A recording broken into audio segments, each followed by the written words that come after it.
We were talking about Move On, and I asked my favorite page of the score, if you could, it's sort of remarkable. For those who don't know what we're looking at, it's from Move On, it's in the vocal score, it's bars 115 et sec. What would you like to know?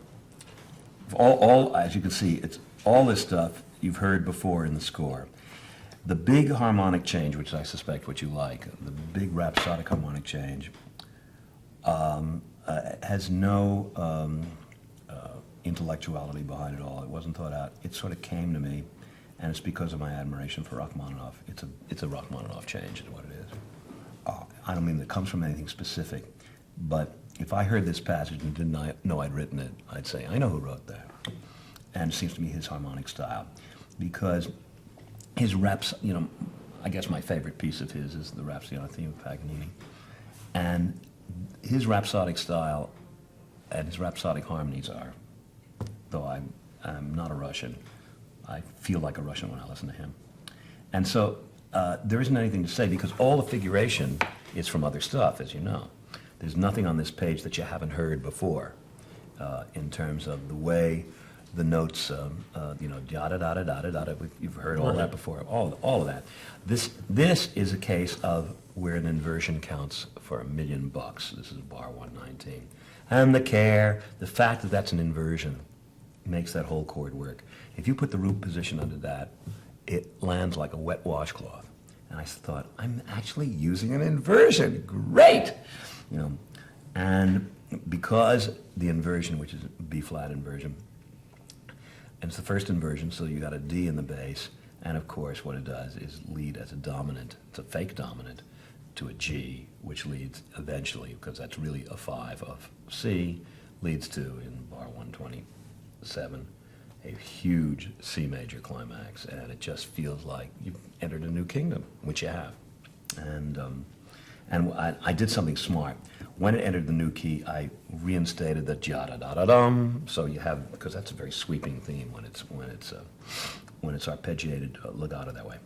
And and of course, life is a great word to sing. I'll tell you another thing. A good deal of this, you're asking a singer, to leap up to a high G there when he's been singing fairly low. Mandy's voice helps that a lot too. But I must say, when I sang it to myself, I thought, hey, that's good. And I remember thinking, I hope I don't have to compromise on this because of whoever sings it. You have to remember that when I wrote this song, no, I take it back, Mandy had been cast already. I wrote George as a bass baritone, right. And I wrote Dot as a soprano, and of course, it turns out that we cast Bernadette, who has got a bass baritone, and Mandy was a soprano, and the duets didn't quite work. So you'll notice throughout the score there are very few times when their voices actually go together, because their ranges are quite different. Though there are many notes that overlap, their tessituras are so different that where you're hitting one person's strong voice, you're hitting the other person's weak voice. And that makes for very bad duet writing, because, if you're asking both of them to give a real zets, and only the man can do it because she's in her wrong register, or vice versa, you're in trouble. So there aren't many notes in the scale where the two of them have equal power, because they both have strong voices, but not all the way through the register.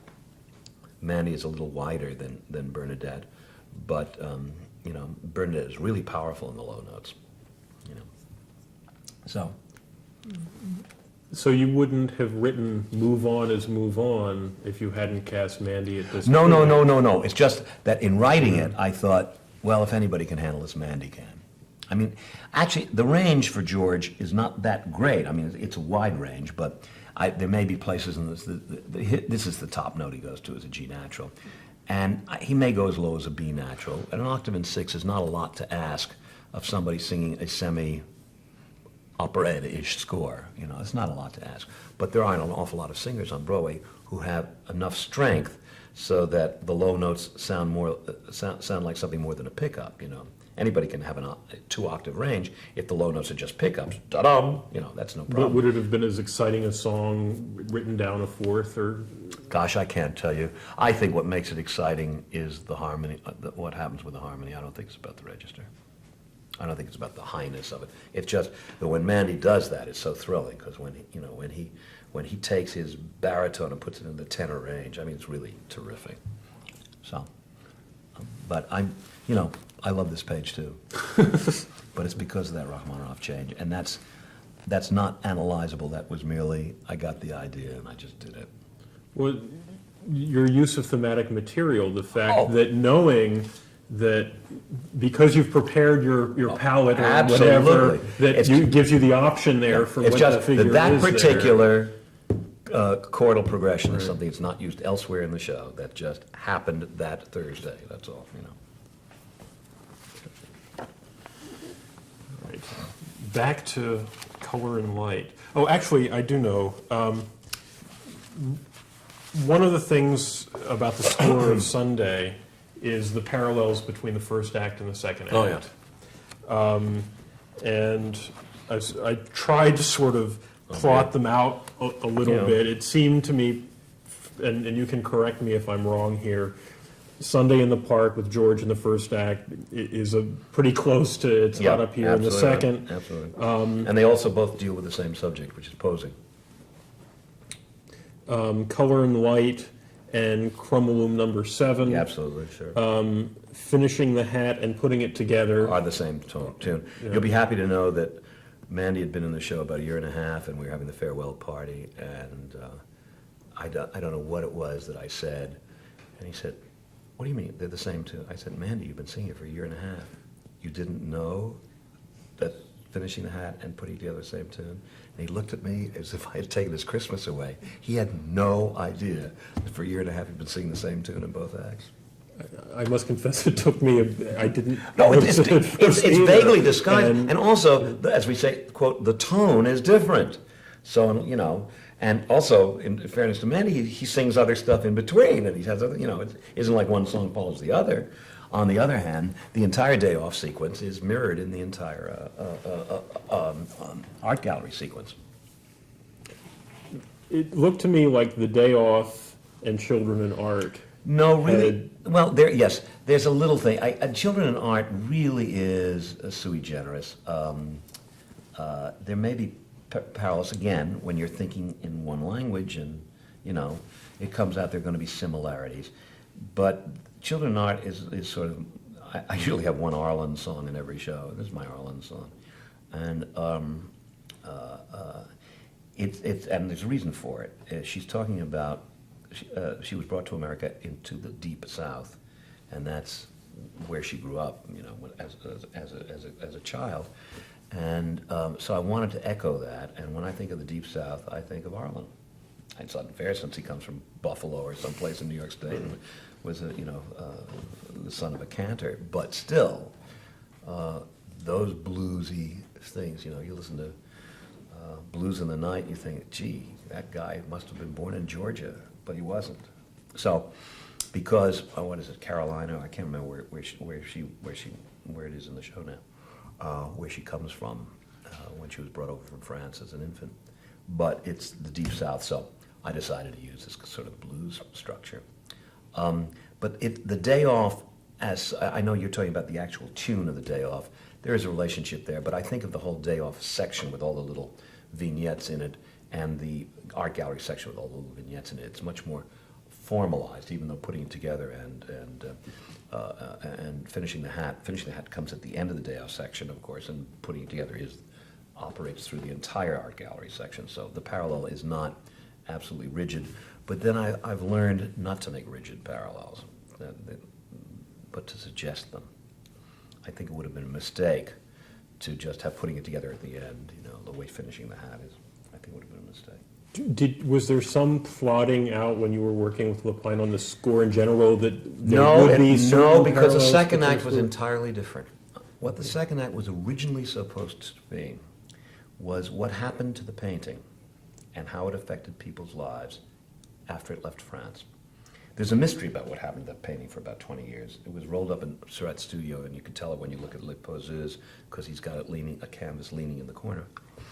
Then, according to what I know, it ended up rolled up in a room over a cafe in Paris. Somehow, I think it was an American, I think it was a woman, found it there, or it got into her hands, a rich lady, and what didn't cost that much, but she presented it to she brought it to America and presented it to the Chicago Art Museum in, I think, 1924. And what we did was, we did a number of things, or what James did. I had thought it would be fun to do a contemporary Sunday in the Park by going to Central Park and having a replica, so to speak, of the day off.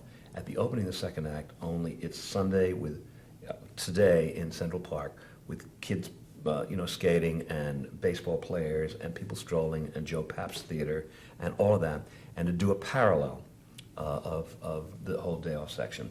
And I think we started the act with that, as opposed to It's Hot Up Here, although we may have started it with It's Hot Up Here. And James kept shifting back and forth in time. The central section of the second act was the painting hanging in the museum and people coming up and how it affected their lives. And he had couples and single people, etc., to parallel the whole day off section. A flirting couple, a married couple, I can't remember, somebody individual. We spent 2 days in Chicago looking at the painting and sitting and listening to people saying such things as, and I quote exactly, "Why, it's all made up of little dots." That was one of the, another woman coming and said, "It looked so much better in the other gallery and passing by." I mean, all kinds of reactions, And we just stood there looking. We had a nice moment also where we went to the curators, there were 3 of them, and asked them to tell us whatever they knew. And we said, "What is that object up there? This is in the show, what is it up?" And the 3 of them had different answers, and they all looked at each other as if they'd been betrayed. Nobody knows what that object is. Is it a stove? It's a waffle iron. Right? A waffle. Yeah, exactly. Nobody knew what it was. But it's hilarious to have 3 scholars all completely say the different answers at the same time. And so James echoed that. And then he had a really interesting idea. The penultimate climax of the act was a flashback. Dot came up to George's studio to say goodbye, and he was painting. The 2 Celestes had persuaded him, or he had asked the 2 Celestes to pose for him. They were thrilled, and then he discovered they had to pose nude, and they wouldn't do it.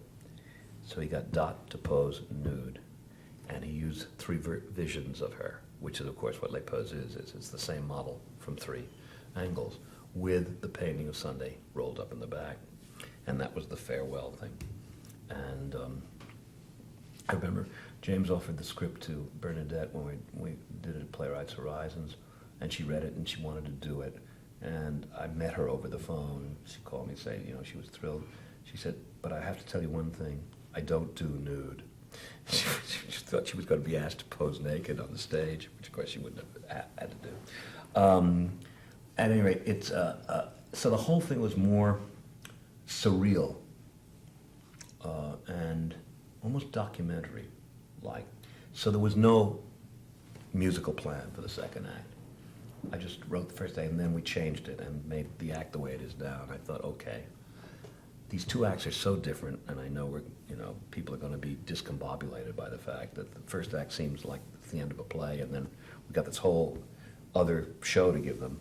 And I thought one way to tie the 2 acts together is to make a word I learned in college, and I love it, architectonic similarities.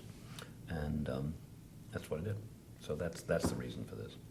It's to make 2 disparate acts hold together. In Into the Woods, which has a similar structure, there's a story, there's a real plot that goes on, which is a result of the first act. So the 2 acts string together because the second act, it depends on the first act. But in Sunday, the second act is an entirely separate entity. It's another ship. And so the way to hold the evening together, it seemed to me, was to make some kind of parallel structure. So It's Hot Up Here, even though it may relate to Dot's opening number in that fact that it's posing and she's also central to it, is essentially a prologue to a reiteration of the structure. You can confirm a suspicion or prove me wrong. Or I may have forgotten. There were a lot of things I noticed in the show that I've never seen referred to in the reviews or anything. For instance, the fact that the boatman wears an eye patch, and in the painting you don't never see that side of his face. There are a lot of fun, cute things like that. And I just remembered the fact that there's the man with the horn, the trumpet, whatever it is. I sort of always assumed that the 6th of Sunday was absolutely grew out of because you saw that character in that painting. Absolutely correct. And absolutely right. Absolutely right. And in fact, in let's see, it was in the Playwrights Horizon production. It was a trumpet, and we had only three. We had a rhythm, keyboard, and trumpet in the original, and that trumpet was used for just that purpose. You're absolutely right. That's where it came from. And the Celeste then? The two Celestes? That's James's whim. I mean, that's okay. all. Well, I'll tell you another one that's really interesting, is the lady, the mother, so to speak, whose back is to the, I mean, not, that's the nurse, but the lady sitting next to her. If you look closely, you don't know whether it's a lady or a man. It could be an old man. And in fact, Randall Jarrell wrote a whole poem about this man who's sitting under the tree. To Randall Jarrell, that was a man. To James, it was a woman, and he made it George's mother. I remember vividly when we first got the notion, and James went home and he took a piece of tracing paper, and he made little outlines of the 7 main characters, the ones in the foreground, and he just said, arrow, George's mother, question mark, George's mistress, question mark, painter, question mark, and boatman and all that. Some critics, or critics meaning commentators, have thought that the boatman is a jockey. Nobody knows. Nobody knows. What Surratt was, as you know, is just in that painting, apart from the technique and all, and the whole geography of it, the geometry of it, excuse me, that is what interested him. He also was a social satirist. He's almost like a Daumier, and he was very interested in how costume delineated character. And there are many clues in the costumes. There are clues. The fact that a monkey was always a symbol of a whore, so it tells you that a gentleman has a whore with him. That's that sort of thing. But also the costumes have. I saw Lapine gave a talk, and he said that he found out after the show that the fishing rods associated with the women meant that they were prostitutes, and if he'd only known before he'd. Absolutely, absolutely. Well, but who in the audience knows that anyway? Yeah. And but if you think about fishing, and what that means, which brings up the Meisner's map, because Addison Meisner always referred to his evening clothes as his fishing costume, because he was fishing for dowagers and money. So it's not, it persisted in the 20th century. But all of that stuff, everything in that picture is completely calculated. The colors are calculated, the geometry is calculated, the costumes are calculated. I mean, there's not a single spontaneous thing in that picture that's called, I'm working something out. And also, I'm making a comment, and this is what this means. And it's full of codes, some of which I'm sure we don't understand. And, I've forgotten how we got into this. So you as a composer, how much did you identify with, and how, did you want to try and emulate that intellectualism? No, only in the design of the show, and the design of the music, sure. But music, whether it's frozen architecture or architecture is frozen music, it doesn't matter. The point is, it's about structure, and of course, that's exactly what, this is the perfect painting for somebody like me to musicalize, because it is all about design, and it's all about echo, and it's all about the effect of this next to that, or this apart from that, or whatever that is, It's so musical. The more I got to know the painting, the more musical I felt. Anyway, you must go to Chicago and see it. You'll die. You'll just die. It's great. More sketches, if you don't mind.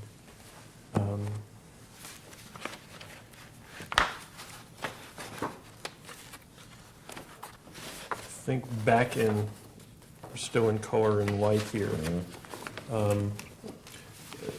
Just your note there, alternate pointillism. Is the Post-its are yours, by the way. There's still little Post-its in there. Isn't that interesting? Well, this looks like something I never used. I think, you know what I'll bet I was doing here? These, for people who can't see the music, are little fragments of 2/16 notes next to each other, separated by spaces. So it's ta-dum, ta-dum, ta-dum, ta-dum. And what I'm doing is he's deciding, ta-dum, ta-dum, da-dum, da-dum, da-dum. These are all echoes of what he's doing with his hand. The whole number is about what he did with his hand. When I'm saying pointillism, I'm talking about his hand motions exclusively. Did you actually plot out when you did the red, red, orange? Every Where on the painting the stroke was, what he was? Did you tell? When I say diagonal, when I say diagonal, I really mean he's doing a diagonal. Because I looked at the painting, and I saw these demarcations that are made entirely by complementary colors. I couldn't believe it. I mean, you look at that painting, you cannot believe there is no line. That's a painting without a single line in it. And yet you see there are 50 people in that painting. 50 people. And the other thing is, Lapine pointed out, is nobody's looking at anybody else. Nobody. 50 people are not looking at each other. Why? But they're very clearly people, and yet there's not a line in it. Nobody is drawn like that. It's like that. And then, so I was trying to find a rhythm clearly here. This is obviously one of the early sketches. Obviously, this is, I thought, all right, if this gets too boring or that sort of thing, then I'll use this, maybe. In other words, let's say the first section would be dum bum bum bum bum bum bum bum bum, and then he thinks, gee, maybe that's not right, so he goes like that, he goes, ta-dum, ta-dum, ta-dum, ta-dum, ta-dum. Because I tried to think, how did he do it? Well, I'm sorry to say, unfortunately, because they're not dots, he did it,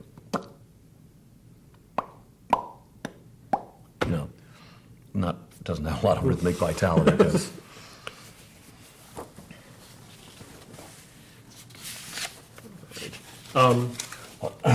This fascinated me, and you have the sort colors of... are talking. Is that what it says? No, what does that say? Colors, no. What's that word? Well, you tell me. Colors. It says the colors are talking, which may have been a lyric I wrote. These little X's, is that what you're referring to? Yeah. That relates somehow to what I've never done anything like that before, so that must relate. Again, for somebody who can't see it, there are little X's instead of notes, tiny little X's. And it looks to me like those are chordal structures, and I don't know what the notes are going to be, but usually when I do that, I put stems on the X's. This may be a time when I didn't put stems on the X's, and that what I know is that these are, it says here, strokes. So this entire page is about strokes. So clearly, what I'm doing is I'm relating these as chordal structures, perhaps, or conceivably these are different rhythmic ideas. Maybe here I wanted to go dum, ba-dum, bum, ba-dum, bum, ba-dum. I ended up going dum, bum, bum, ba-dum, bum, bum, bum, ba-da-da, bum, bum, bum. I mean, this is obviously what I chose to do. And here's Sunday, this little dot-um. So this line here is clearly what I ended up with. But in between, I'm making alternate things. Now, maybe also these are accompaniment rhythms. In other words, I'm going dum dum dum dum dum dum dum dum dum dum dum dum dum, but I'm going dum dum dum dum dum dum dum dum dum dum dum dum. That could very well be what those are. Those are rhythmic ideas. And why I didn't put the stems above them, I don't know. Because what I usually do when I do that kind of sketching is I put an X with a stem above it. Meaning, I don't know what the notes are, but I do know what the rhythms are. I showed it to a musicologist, and their assumption was that you were working out possible patterns of, if you have this melodic theme, you would then, for instance, then take this note and the third and fourth note and this note, and that's how you would evolve your thematic material. No, it's more likely simpler than that. It's more about rhythm. I'm sure it's rhythmic emphasis. It's rhythmic emphasis. That's why we're asking. Okay. No, if I did that, curious enough, I have done that, but I wouldn't notate it that way. I'd write an alternate line. I'd actually write the notes out. I'd write G, B, G. I wouldn't go X, X, X. That's what I think I would do. Or I might even put stress marks. No, that doesn't matter. No, I know what I do. I'd write stems down. I'd write a quarter stem there, 2/8 stems there.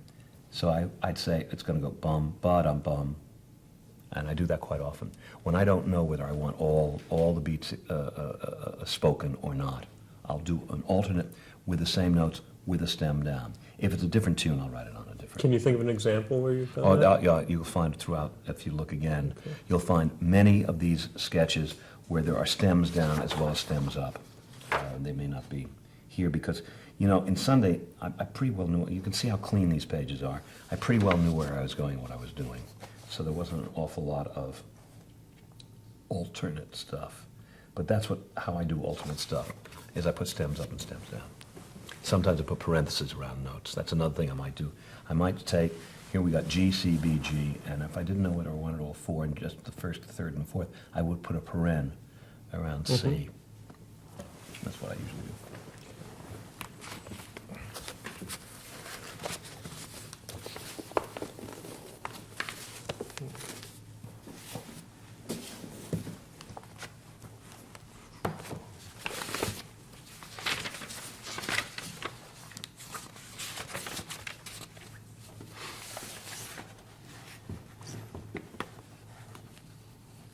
Oh, in the song Sunday, what you did chorally is unlike any other choral writing that I'm aware of that you've done, and I'm not that familiar In with what anyone way? else.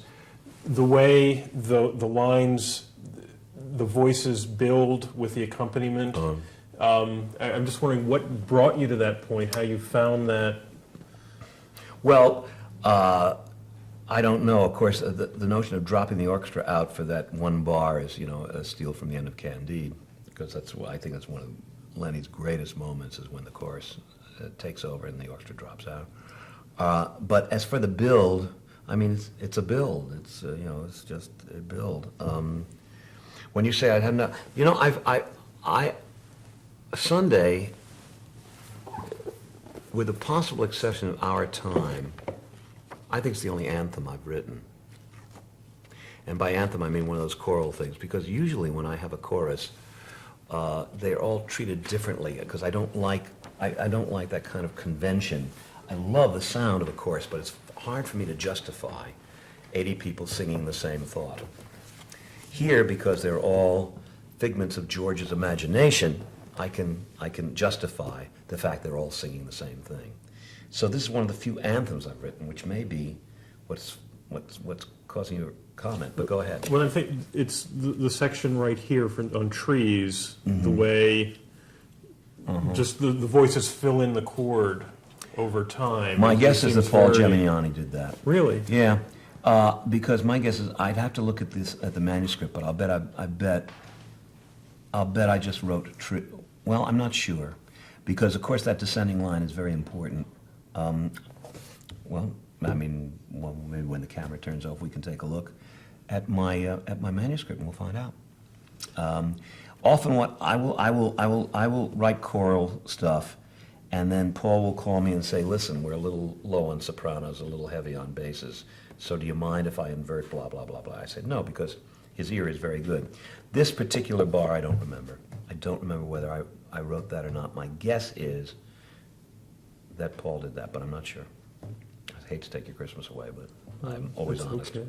I'm always honest. But I'll know when I look at my original manuscript. Can you just talk a little bit about choral writing in general, how you approach it? No, what you- I approach it with great trepidation because I know nothing about it. For somebody who's been around the block as long as I have and who has made a living out of it, I know less about the human voice and how singers produce what the sounds they produce than I should.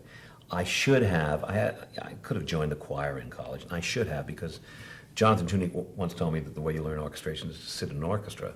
I could have learned something about the human voice by sitting but I don't sing particularly well. I sing vaguely on pitch. And I had no interest in being in a choir. And now I'm sorry, because I thought songwriting was you wrote a melodic line, you sang, and you had an accompaniment. It never occurred to me that one day I would be writing choral stuff. The first choral stuff I ever wrote was the opening of Company.